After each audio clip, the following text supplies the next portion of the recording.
श्री शिवाय नमस्तुभ्यं। बैसाख का महीना बहुत ही खास और बहुत ही विशेष होता है। इसमें कुछ विशेष उपाय किए जाते हैं जिनके करने से हमारी मनोकामना पूरी होती है।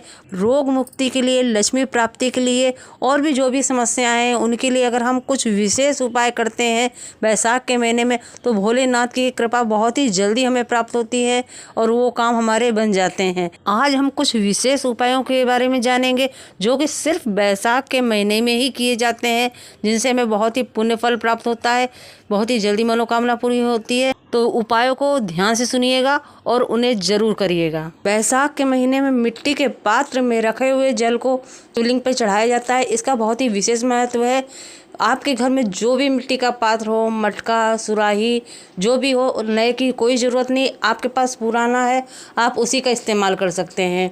और मटका, सुराही ना हो, कुल्हड़ हो, दिया हो, आपके पास जो भी, उसी में आप रात को जल भर के रख दीजिए और सुबह उस जल को तांबे के पात्र में पलट लीजिए।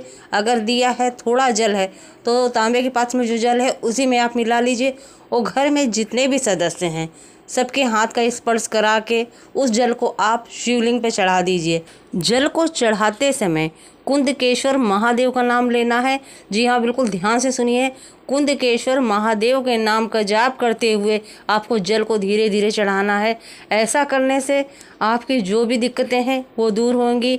आप उन्नति की सीढ़ियाँ चढ़ेंगे, पीछे पलट के आपको देखना नहीं पड़ेगा। यह विशेष उपाय बैसाख के महीने में जितने भी सोमवार पड़ रहे हैं आप सोमवार को कर सकते हैं, प्रदोष के दिन कर सकते हैं, शिवरात्रि के दिन कर सकते हैं। आप सफलता के लिए, उन्नति के लिए इस उपाय को अवश्य करिएगा। अब चलते हैं दूसरे उपाय की तरफ। इस उपाय को आपको बैसाख महीने की शिवरात्रि वाले दिन करना है।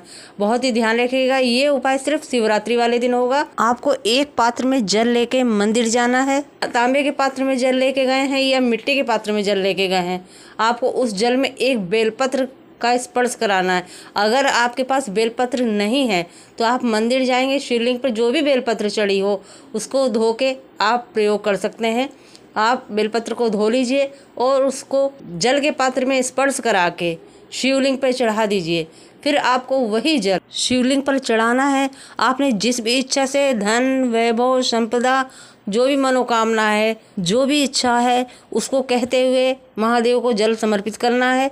अगर आपने रोग मुक्ति के लिए जल चढ़ाया है तो आपको उस जल को थोड़ा सा लेके घर आ जाना है और उसका थोड़ा थोड़ा आचमन करना है, जिससे आपकी जो भी बीमारी है, जो भी आपको रोग है, वो आपका दूर हो सके। अगर आपने रोग मुक्ति के लिए जल नहीं चढ़ाया तो उस जल को आपको नहीं लेना है। इस बात का बहुत ही विशेष ध्यान रखना है। अगर आपने किसी इच्छा से, मनोकामना पूर्ति से जल चढ़ाया है तो उस जल को आपको नहीं लेना है। अगर आपने रोग मुक्ति के लिए जल चढ़ाया है तो थोड़ा उस जल को आपको ले लेना है और उसका आचमन करना है। ये बहुत ही अचूक उपाय हैं, बहुत ही विशेष उपाय हैं जो पंडित प्रदीप जी मिश्रा जी ने बताए हैं। इनके करने से बहुत ही विशेष फल की प्राप्ति होती है।